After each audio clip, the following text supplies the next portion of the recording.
This is the first lecture in a series where we're going to use probability and randomness together with data structures and algorithms to solve big data problems. And so in this first lecture, we're going to talk through, first of all, we're going to refamiliarize ourselves with hash tables, and then we're going to use analysis of hash tables as a motivation for why we absolutely need to be thinking in terms of probabilities, why we can't escape the need to think in terms of probabilities in this area. And that'll be a good motivator for us to then review some basics, things like what are events, what are probabilities of events, what are random variables, what are expected values of random variables. And then we'll tie that back in to how we might use some of these ideas to analyze hash tables. Okay, so let's get started and let's look at a picture of a hash table. This is a hash table that uses a particular strategy called chaining. So sometimes this is called hashing with chaining or chain hashing. And what we have here is a few different components. Over here, this sort of grid-looking thing is really just the array of hash table buckets, right? So these are the buckets. And then what we have hanging off some of the buckets are these things that you might call chains, right? So this is just a linked list of triples, where each of these triples has three components, a key and a value, and then a pointer to the next component. All right, so if we were implementing a hash table using chaining with, say, C or C++, we might be using actual pointers to be for example, this might be an array of pointers here, and then these are pointers here, pointing to the possible next element of the linked list. If we're using another language, like maybe Java or Python, these might be references rather than pointers. But at any rate, we have some way of referring to one of these triples, and sometimes we have a sort of active reference to the next triple. Like here, there is a successor to this triple, so it's pointing to something. Sometimes it's what you might call like a null pointer. It's not really pointing anywhere because there is no successor. Or over here, this is not really pointing anywhere because there are no elements in that bucket of the hash table. And as we'll talk about in much more depth later, of course, the way we take items from the universe and put them into hash table buckets is using a hash function. We'll talk more about that. But the important thing to convey here is just the general structure of the hash table, the fact that we're using chaining, and the fact that when we're using chaining, these units that form the chain have different pieces to them. They have the key and the value and the pointer to the next. Let's make a couple of assumptions about this hash function that we're going to use to take items that we want to add or items that we want to query, and figure out what bucket of the hash table they belong in, right? The hash table was this big array of buckets. How do we figure out which is the proper bucket for an item that's coming in? Well, we're going to assume we have a well-behaved hash function. We'll have more to say about what that means later, but we're going to assume we have a hash function that spreads the items out across buckets in a desirable way. And furthermore, we're going to assume that this hash function operates on any item from the set that I'm representing conceptually with this blue oval. This is what we'll call the universe. It's the space, it's the set of all possible things we might want to insert or query into our hash table, the universe. And of course, what the universe really is going to depend on our application. Right? This might be a hash table that's concerned only with numbers. Right? The keys are all numbers. And so the universe could be defined by, well, what numbers are they? Is it all the integers or what? Or we could be building a hash table out of text, and so the universe could be all possible words or all possible strings. These are all possibilities, but the hash function's job is it's going to take this as its domain, and it's going to map those items into elements of the hash table. And we're going to assume that it can do this efficiently. In other words, no matter what that universe is, even if the universe consists of potentially very complex and long objects like strings, we're going to assume for now, just for simplicity, that this hash function can calculate a hash value for an item from the universe in constant time, big O of 1 time. And then we're also going to assume that once we've mapped things to elements in the hash table, we can do direct address lookups to get to a bucket of the hash table. In other words, accessing an element of the hash table is constant time, constant work. Okay, so just making these simplifying assumptions. We, of course, use hash tables, to actually store things. So what are some examples of kinds of data structures we could use a hash table to store? In other words, what are the so-called abstract data types that we can use a hash table to implement? Well, one of them would just be maps, right? So, for example, we might have a lot of key-value pairs, and we're just trying to associate keys with values. So we have, key 1 associated with value 1, and we have key 2 associated with value 2, etc. So that's one possibility. Another possibility is that we could be implementing something simpler. So we could just be implementing, for example, a set.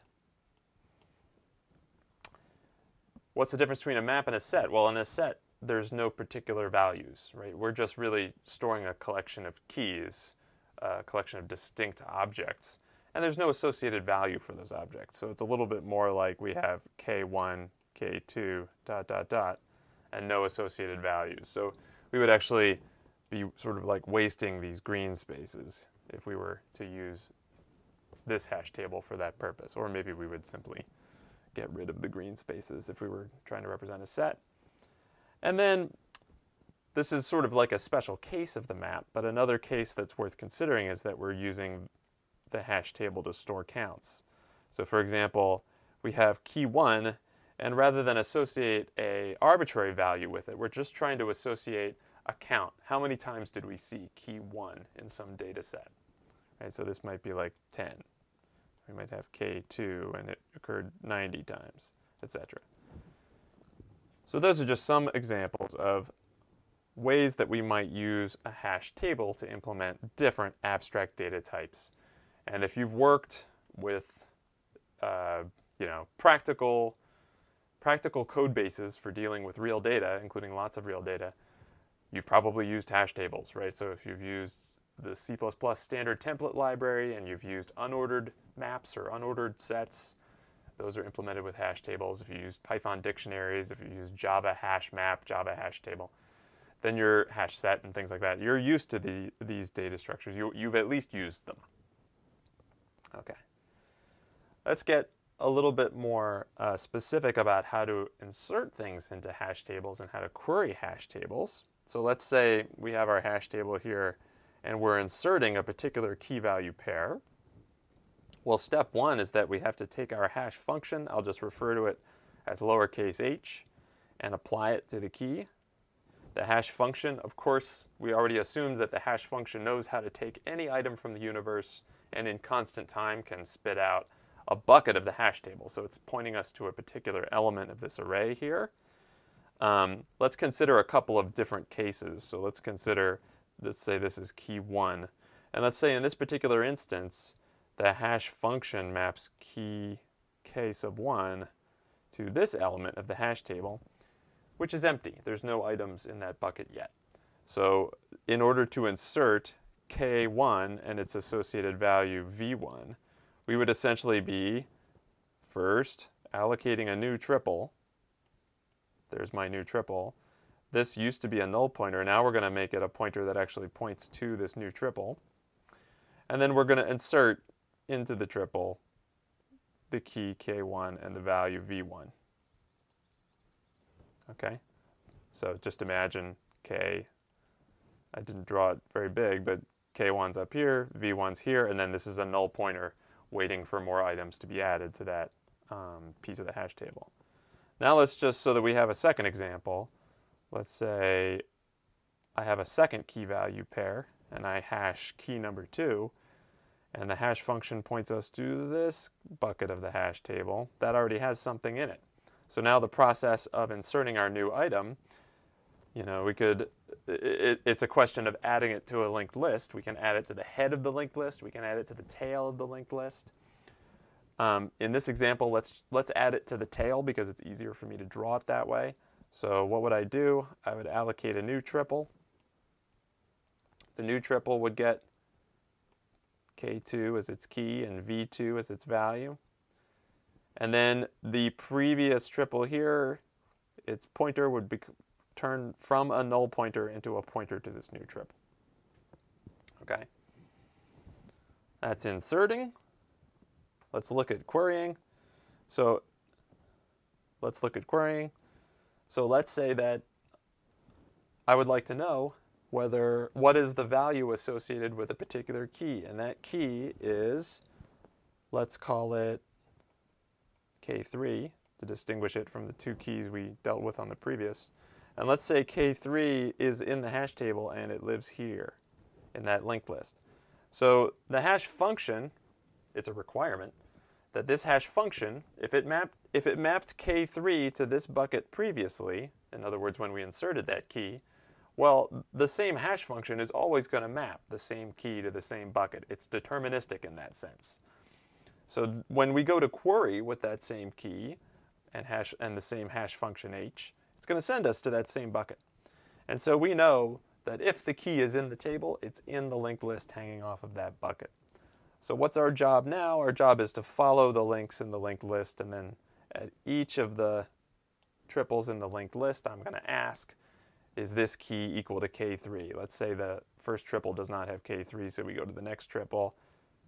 Is this key equal to K3? Yes, it is, in which case V3 is what we would return from that query, the value associated with K3. Now, of course, the key doesn't necessarily have to be in the table. Somebody could come to us with a key, let's call it K4, and the hash table takes K4 and maps it to an empty bucket. Now, because the hash function is deterministic, we know that if that key is not in that bucket, that means that key hasn't been added, period. So we know that the answer to this query is basically null. There's no associated value for that key. And likewise, if someone queries with, let's call it K sub 5, and the hash function takes us to this bucket of the hash table, and there is a linked list hanging off of that bucket of the hash table, but let's say that neither of these two keys are equal to K5. They're just two other keys. In that case, again, the answer to the query is null. There's no value associated with that key in the hash table. Okay. So let me ask a question. We'd like to be able to analyze hash tables. We'd like to be able to make mathematical statements about if this number of insertions happens, then the state of the table is going to be like this. It's going to be this full, or it's going to be this empty, or the probability of making a mistake is this high. Right? We ultimately want to be able to make statements like that. But just as an exercise, so that we can disentangle how important, probability really needs to be in this kind of analysis, let's just try not to use probability.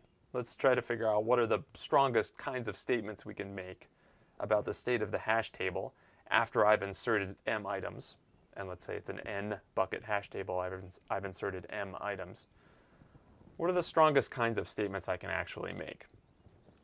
Okay, let me make a suggestion. Maybe the sort of question we want to ask is, does any bucket have more than one item?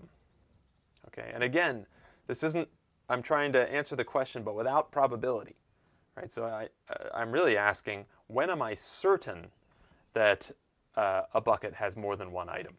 All right, when can I be certain? Well, if I assume,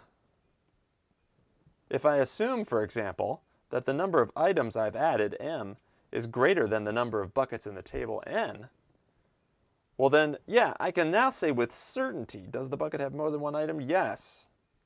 If I assume m is greater than n, then by the so-called pigeonhole principle, I know that at least one bucket of the hash table has more than one item, okay? Right? Because if I have let's say, n plus 1 items, but there are only n buckets of the hash table, well, the best I can do to spread them out as evenly as possible is to put the first n items, 1 per bucket. But now now I have to deal with the n plus 1th item. I have no choice but to put it into a bucket that already has an item in it. It's sometimes called the pigeonhole principle, by analogy to, I suppose the analogy is supposed to be, there are n pigeonholes, and it's like a little house for a pigeon. And so if n plus 1 pigeons fly into the n pigeonholes, one of those holes has to have more than one pigeon. Okay? All right, so I was able to make a statement there. And similarly, so if that was a statement about how full the buckets are, let's ask another statement. Let's make ask a similar question. Is any bucket empty? Well, okay, let's start with an assumption again, right? Because I want to say something for certain about whether a bucket is empty. So let's start with the assumption that m is less than n. So if m is less than n, is any bucket empty? Yes. By, I don't know what you would call it. It's like the empty pigeonhole principle. It's like the empty version of the pigeonhole principle. If I have n pigeonholes and I have n minus 1 pigeons, and they fly into the pigeonholes, then of course at least one hole is empty. So if I make that assumption, then I can say for certain that the answer to that question is yes. But these are very strong assumptions, right? In general, I'm not going to be able to predict whether m is greater than n or not. Besides which, these are not very interesting questions, like asking whether a bucket is empty or asking whether a bucket has more than one item. Those are fairly interesting, but what if I wanted to know how many items are going to be in a bucket, right? I really only have these relatively assumption-heavy ways of answering these questions with certainty or without certainty. There's another question we can also answer, though, without necessarily the use of probability, which is to say, what's the average bucket occupancy, right? The average bucket occupancy is just m over n, right? If I've put m items into n buckets, then I know what the average occupancy is. It's simply the total divided by the total number of buckets. So at least total number of items divided by total number of buckets. And you could say, well, is just the notion of average, is even just the notion of average from probability? I wouldn't say so. So I think that's a fair, it's fair to say that that's an interesting thing that we can say without probability. But gosh, we really don't have a lot of profound things to say here, right? Without the ability to analyze things probabilistically, which is going to bring in a lot of, it's not easy, right? Once we start working with probabilities, we have to make assumptions, we have to talk about distributions. There's a lot of sort of infrastructure that comes in too when we start talking about things in terms of probability. But once we have probability, we can finally move beyond these extremely limited kinds of statements that we could otherwise make. So what's the most famous thing about hash tables and the chief reason why they're so popular in practice? Basically, it's because they are constant time query. You can query them in constant time. So this is a quote from a well-known algorithms textbook. It says, under reasonable assumptions, the expected time to search for an element in a hash table is big O of 1. Okay, and we'll actually, we'll prove a version of this statement later when we talk about universal hashing. And even just in this statement, you can see that probability is being used because that word expected is kind of the dead giveaway, right? So they're talking about an expectation that's under some probabilistic assumptions. So you sort of can't say, right? The most interesting thing you would like to be able to say about a hash table just fundamentally requires being able to reason probabilistically. All right, so let's now say, okay, we're free to use probability. We'll talk more about what those tools are precisely a bit later. But let's just say the restriction has been lifted and now we can use probability in our analysis. There's all kinds of questions we can start to ask and answer. So for example, we can ask how many buckets are empty, right? In general, like before we said, okay, well, if we assume something about m versus n, then we can say for certain that at least one of them is empty. But what if we want to know how many are empty in expectation, or how, what's the probability that this many are empty at least? We can start to frame more sophisticated questions like that. Here's another one. How many items are in the median bucket? In other words, if I took all the bucket occupancies, how many items are in each bucket, and treated that as a data set, what would be the median value from that? That's a more complicated question. Okay, we already said we can answer this question, how many items are in the average bucket? Okay, so, all right, that one we could ask before. What's the chance that all the buckets are non-empty, right? That there's at least one item in each bucket? Well, that's a little bit like where we used the pigeonhole principle before, but again, we were making this very limited statement that had a very strong assumption. How many items are in the fullest bucket? What's the chance that no bucket has more than one item, etc., right? So once we can deploy probabilistic reasoning to this analysis, we can answer all sorts of questions like this. And we'll take these questions, we won't answer all these questions, but we'll take these questions and at least put them into categories according to roughly what kind of probabilistic approach we can use to answer them.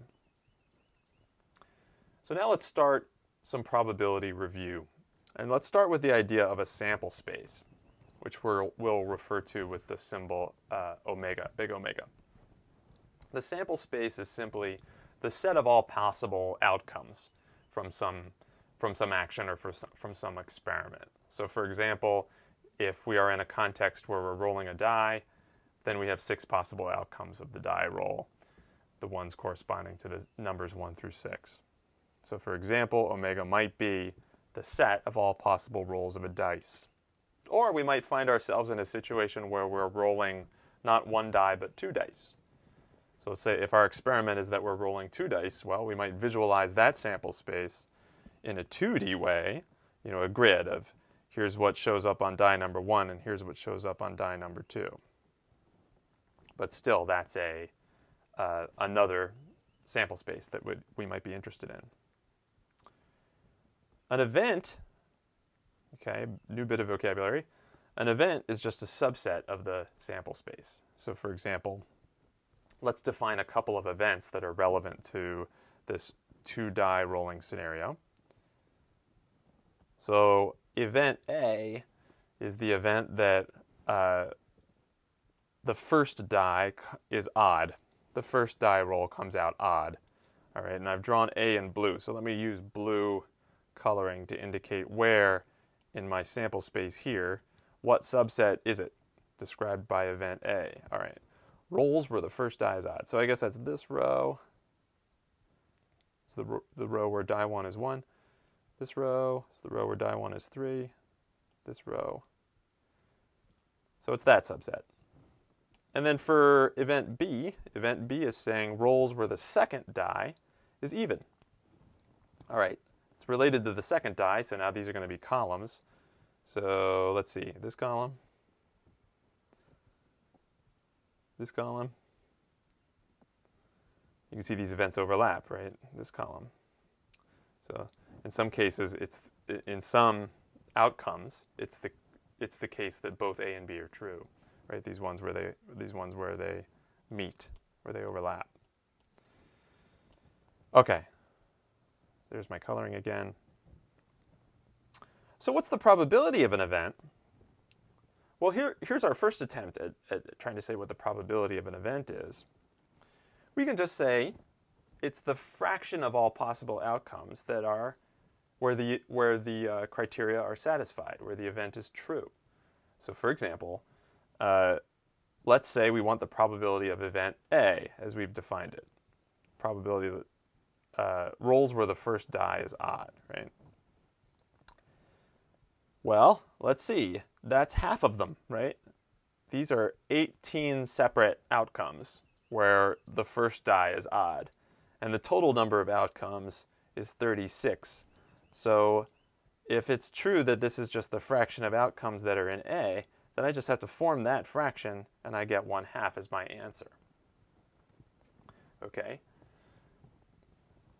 This kind of reasoning works, but only when the outcomes are all equally probable. All right, so this way of defining probability is a fine workable way to do it as long as it's reasonable to assume that all the outcomes are equally likely. This is sometimes called the naive definition of probability. Okay, so if all the outcomes are equally likely and we'd like to know what's the probability of an event, we simply count the number of outcomes where the event holds and divide by the total number of outcomes. Okay?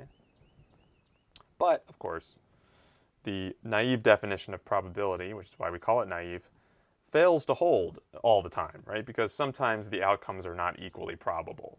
So just to give a couple of examples, maybe I'm flipping a coin, but I'm flipping a highly engineered coin where one face is more likely to turn up than the other, sometimes called a loaded coin, right? And it's possible to do this. So maybe I have a loaded coin where for some reason tails is more probable than heads, right? So now the two outcomes are obviously not equally likely. Or maybe the random experiment that I'm conducting is, the situation I'm trying to model with a random experiment is the number of goals scored in a soccer game or something like that, right? Well, where obviously the outcomes are not all equally likely, right? Soccer game scores tend to have relatively low numbers, so an incredibly high-scoring soccer game is not very probable. Okay, so in practice, the naive definition of probability is often violated. It can be useful because in situations where outcomes are equally probable, it's awfully convenient to be able to determine the probability of an event just by forming a fraction. But in general, it's not true. So we have to think in terms of more sophisticated ways of thinking about probability. So let's define what is a probability function. So let's say outcomes are not necessarily equally probable. So probability becomes, describing the probabilities becomes a matter of having a function that maps events onto probabilities. So that I give you an event, I give the probability function an event, it tells me the probability of that event. So what is such a function? Let's just define what such a function has to do. Okay, so let's say I have a function which we'll refer to as PR throughout. So we have a function PR. It goes from, okay, what is this? This is the power set of the sample space. In other words, all possible subsets of the sample space are in the domain of the probability function. And so given a subset of the sample space, it just assigns it a number. All right, it assigns it a real number. Now we know the probabilities can't just be any real number. They have to be between 0 and 1, which is what this first criterion down here is requiring. That for any event, the probability of that event has to be at least 0 and at most 1. There's another requirement we have to have of this function, which is that the probability of the entire sample space has to be 1. That's a little bit like saying, well, something happened, right? Something happened, right? So the probability of the entire sample space has to be 1. And we have another requirement, which is that the probabilities of disjoint events add. Okay, what are disjoint events? They're events that don't overlap anywhere. In other words, they don't have any outcomes in common. So the way we defined those two outcomes previously of the two different die rolls, those were not disjoint, right? They overlapped at 9 points throughout that space. But what if we had a different pair of events where the first event was the probability that the first die roll is 1, and the second event was probability that the first die roll is 5. Okay, well, those are disjoint. They don't have any outcomes in common. There's no outcome where the first die is both 1 and 5. So in these cases where the events are disjoint, the probabilities add, quote unquote. So let's write down more specifically what we mean. We mean that the probability of, and I'm going to use the union symbol, the union of a bunch of events, E sub I. All right, let's say this is, I is sort of like iterating along the different events that are in this set. So the union, the probability of the union of all those events, the probability that any of them happened, is the sum of the probabilities of the individual events.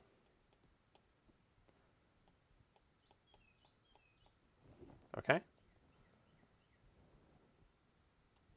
If they're disjoint. If they're not disjoint, then they could overlap a little bit, and this becomes a bound rather than an inequality. Okay, so we've got events, and we've got the naive definition of probability, and we've got this less naive way of defining what is a probability function when outcomes are not necessarily equally probable. We want to now build toward having being able to bring random variables into this framework. And so I want to do this with illustrations. In my own mind, the way I think about this is sort of like we're building a little machine. And so I want to use illustrations to show the relationship between these ideas. So bear with me. It's an unusual way to describe it. Here's a picture that shows a sample space. So this box up here, and it has 3 outcomes in it, right? Labeled with omega because we always call the sample space omega. And then down here we've got our probability function. So this is going to be a map that goes from outcomes to probabilities. And then down here I've got a little piece of the number line, which is just for the reals from 0 up to 1. Okay, so what does the probability function do? It acts as a map that goes from outcomes in the sample space to probabilities on that line. So let's just say this outcome hooks up with the probability function, and then the probability function says, okay, that outcome gets probability 1/6. So that's what I'm representing with these 2 lines here, right? It's sort of like going through the box like that. And let's say this outcome hooks up with the probability function, and the probability function says, okay, that outcome gets 2/6 as its probability. I'm just picking these arbitrarily. And then let's say that outcome hooks up with the probability function, and there's only 3 outcomes, and the total amount of probability that I've already assigned to the other 2 outcomes is 1/2. So this had better also be 1/2 so that it adds to 1. So this will map it to 3/6. So I think of the probability function as like this box, as this map that goes from set land, right? I've got set here because up here this is a set. It goes from set land and maps us onto probability land, you know, real numbers between 0 and 1. And let's look at a more concrete situation where the sample space is now defined. Let's say I'm rolling a die. Let's say it's a fair die. So this is going to be a case where all the outcomes are equally probable. So what do we see the probability function doing? Well, it's taking the outcomes. Here comes an outcome. Goes to the probability function, maps it to 1/6. And actually, in this case, it maps all of them to 1/6 because, as I said, it's a fair die. So it's mapping all of them to 1/6. Okay? And since these outcomes are clearly disjoint, right? I mean, since these events, the events represented by, say, did I roll a 1 or did I roll a 5, those are clearly disjoint. So if I wanted the probability of the union of those 2 events, either 1 or 5, it's pretty clear and intuitive that I can add them. So just a concrete example showing what we already saw with the probability on that probability function definition slide. Okay. Now I'd like to bring in the notion of random variables. Random variables are a little bit hard to wrap your head around because we're very used to normal variables, normal symbolic variables, and we're used to the kind of algebra we can do with normal symbolic variables. But random variables are different. They're different because they sort of have more infrastructure, right? As we'll see, they have a distribution. But then also because algebraically, it's a little bit harder to know what to do with them. There's actually more rules around what we can and can't do with a random variable. And people can get confused, and so this is one way of viewing what really is the definition of a random variable. And it has kind of 2 natures. It has 2 parts to it. So the first part of the definition is that the random variable, let's call it capital X, we usually use capital letters for random variables, is that it's a function. And this function simply maps outcomes from the sample space omega onto numbers, real numbers. Okay, so that's one part of the definition. So for example, if the sample space is die rolls, right, if we're in some die rolling situation, then maybe our function x takes the outcome that I rolled a 4 and maps it onto the real number 4, right? So that's one aspect to the random variable. It's not yet clear why we even call it a random variable, right? Because it's not doing any, it's not modeling anything random quite yet. It's really just acting as a function that maps items in the sample space to numbers. Okay, but the other part of the nature of a random variable is that it is like it's like a box waiting to be opened. It's a potential experiment that has a distribution where, in other words, it has a probability function tied to it that says what the probabilities of the various outcomes are. So I call it a potential experiment because the experiment hasn't been done yet. That's why we need an entire probability function to describe it. If the experiment was already done and we knew that the outcome was 3, then we could just use 3. We don't need the random variable. But when it's a potential experiment that can occur in the future, well, we need to be able to describe possible outcomes of that experiment, and that's why we need the whole probability function. Okay? So in order to have a random variable, we really need two things. We need the map that goes from outcomes to real numbers, and we need the probability function describing the probabilities of the different outcomes. Okay. So like I said, we usually use capital letters like X and Y to denote a random variable. And it's very common to abbreviate the vocabulary words random variable with just RV. Usually it's lowercase rv. Sometimes you'll see people use uppercase RV. Okay, so let me go back to my picture. Right, this is the picture we're familiar with. So here again, we've got set space. Here we're looking at the specific sample space corresponding to rolling a die.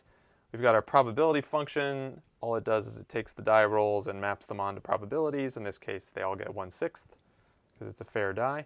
So we've got set space, the probability function, and we've got the part of the real line from 0 to 1. The part of the real line that has probabilities. Okay, so I want to augment the picture. I want to put stuff over here to help us understand what's the relationship of random variables. So let's put the random variable here. And let's remember that the random variable's first nature is that it's a function, and it takes outcomes and maps them onto reals, the whole real line. So now I've got the whole line, with arrows on either side because they're all potentially, any real number is potentially a number that the random variable could map an outcome to. So I've got the whole real line there. Now let me draw the random variable as a box similar to how I did for the probability function, so that I can show it. I can show you how it acts as a map. Okay, so now I want this map capital X, this random variable capital X, to take 1 to 1, the die roll 1, and map it to the number 1. And this is going to take the die roll 2 and map it to the number 2, and the die roll 3 and map it to the number 3, etc.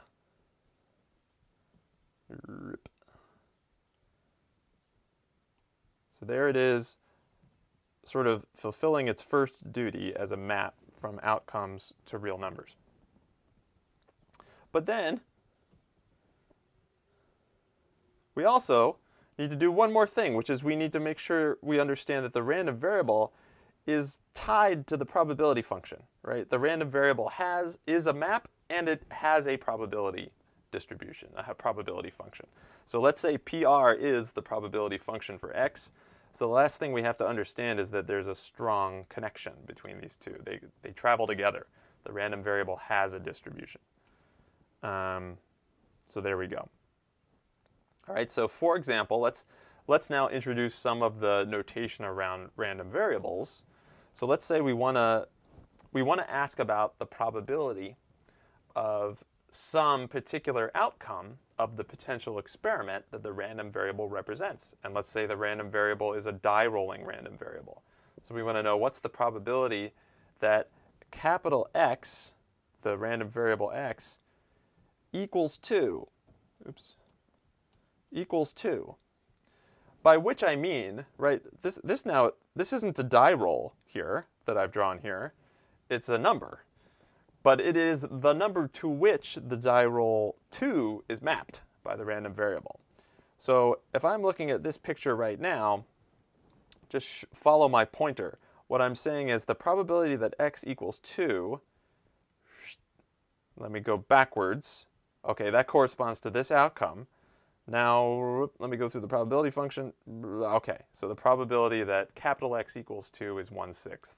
But I had to take these 2 steps to figure it out, because I had to go backwards, figure out, okay, well, capital X equals 2 corresponds to this outcome. So now the probability function needs to map that outcome, and it maps it to 1/6. Okay? So here's the picture again, and I'm suggestively now highlighting the links in that process, and I'm coloring this equal sign red because it's sort of like using the random variable for that to map the die roll to the number. And then I'm drawing this one in green because it's the probability function doing the work, okay? And, you know, I could say, all right, well, here's a more complicated question. Now I'm asking, what's the probability that the outcome is greater than or equal to 4, right? And now I can use, it makes sense that I'm using greater than or equal to. It doesn't make sense to use greater than or equal to for a set, right? That doesn't really mean anything. But we've got the random variable that's mapping the items in the set onto the real line. So now I can ask a question like, what's the probability that the random variable is greater than or equal to 4? Okay, well that just corresponds to these 3 places on the real line where I've mapped different outcomes. So I would trace each of them back, I would get those 3, 4, 5, 6. Then I can put those through the probability function. Okay, here they go. They're disjoint, so I add their probabilities and I get 1/2. A random variable can be defined in terms of another random variable. So for example, let's say we have the random variable y equals 3.5 minus x. Well, okay, so what does that mean? Well, y is a random variable, and it's going to have the same probability function as random variable x. All it's changing is it's changing what are the real numbers that the outcomes are mapped to. Right? So if we say y equals 3.5 minus x, it means I'm taking each of these reals that x maps some outcome to and saying, well, y is just like x, it's got the same probability function, but it's mapping them onto a different set of reals. So it's going to look like this. There we go. So now I've changed, I've drawn y there instead of x, and you can see now it's the y version, right? It's mapping not to 1, 2, 3, 4, 5, 6, but to minus 2.5, minus 1.5, minus 0.5, 0.5, 1.5, 2.5.